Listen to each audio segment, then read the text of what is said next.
Okay, I'd like to say something about the Muslim Council of Britain, whose leader recently accused the security services here of increasing tensions in society by fostering a negative image of Muslims, which is pretty ironic given that the Muslim Council of Britain itself is probably the most high-profile negative image of Muslims there is in this country, apart from the actual suicide bombers.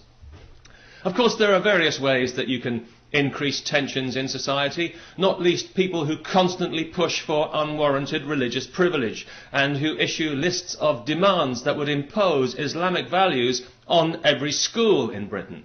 People who refer to themselves as community spokesmen when they actually speak for nobody but themselves and their Wahhabi fundamentalist paymasters in Saudi Arabia, where just last week somebody was actually executed on suspicion of practicing witchcraft. Intolerant misogynists who were given a free platform to insult this country during Remembrance Week by comparing Britain with Nazi Germany in a tasteless and calculated slur, guaranteed and doubtless intended to insult and offend every grieving war widow in the land. They also want a ban on alcohol in public and a more modest dress code for everybody, whether they're Muslims or not, and whether they like it or not. How inclusive, how thoughtful. This organisation, like its American equivalent, CARE, or the Council for American Islamic Relations, is the respectable face of terrorism in the West. The sort of society they'd like to create already exists in Saudi Arabia, where children are raised to hate Jews and to refer to them as vermin and pigs and apes, where young men are so sexually repressed by their religion they spend all their time furiously masturbating over violent internet pornography like a bunch of Catholic priests, and where women have to be invisible in public to avoid being raped. So you can see why we in Britain might be a little hesitant about welcoming these kinds of values into our society.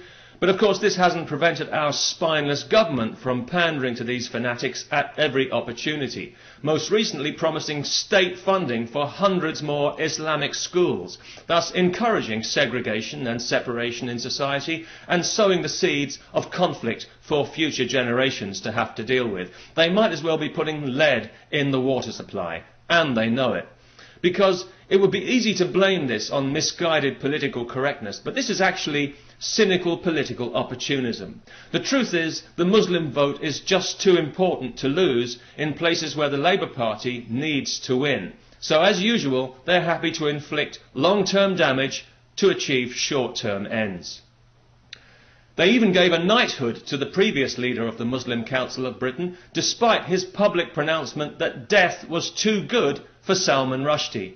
They gave him a knighthood anyway for the sake of community relations. You know what's good for community relations? People who come to this country and who adapt happily to our way of life. Or if they find that it's not quite to their taste, they piss off and live somewhere else. That's really good for community relations.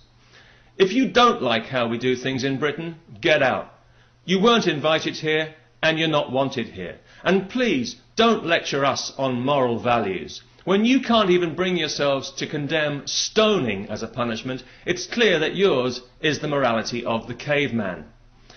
And for your information, we do have strong moral values in Britain. We just don't feel the need to enforce them with an iron rod because we're not as insecure as you are, and because we believe people should be free to make their own choices in life and not be dictated to by small-minded medievalists who despise everything this country stands for.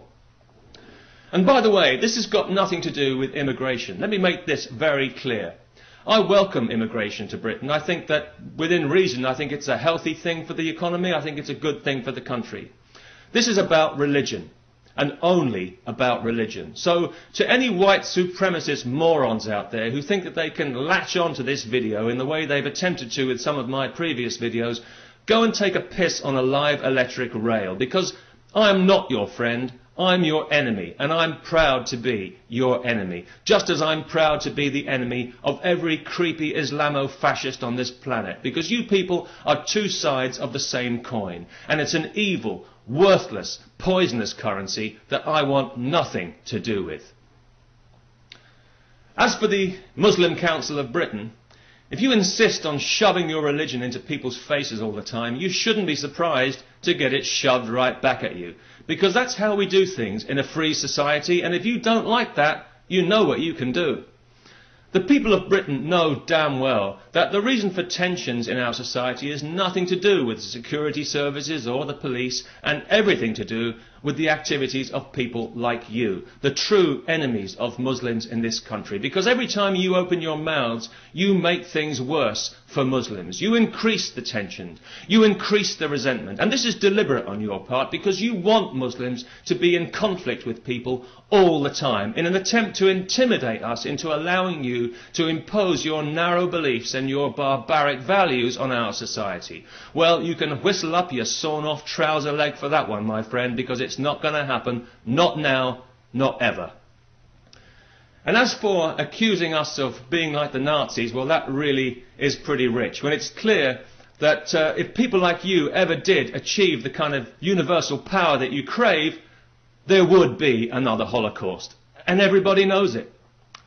So we in Britain, we're going to carry on living the way we like, regardless of what you think about it. We're going to carry on treating women as human beings and not as possessions.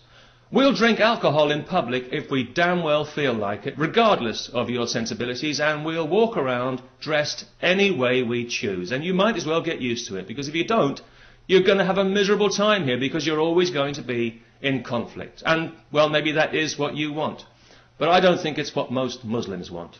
Because to my mind, if religion has a legitimate purpose, it's not as a vehicle for conquering and subduing people, as you seem to believe, but as a personal means, and I do mean personal, as a personal means of achieving a peaceful heart, which is, I think, its only legitimate purpose. And a religious person who is in constant conflict is clearly not even looking for a peaceful heart, and is therefore abusing their religion, and by extension, abusing the people who follow that religion. The very people you claim to speak for, you liars, you hypocrites, you duplicitous, mealy-mouthed, unprincipled, terrorist-sympathising scum. Thank you for your time. I'd wish you peace, but you wouldn't know what to do with it.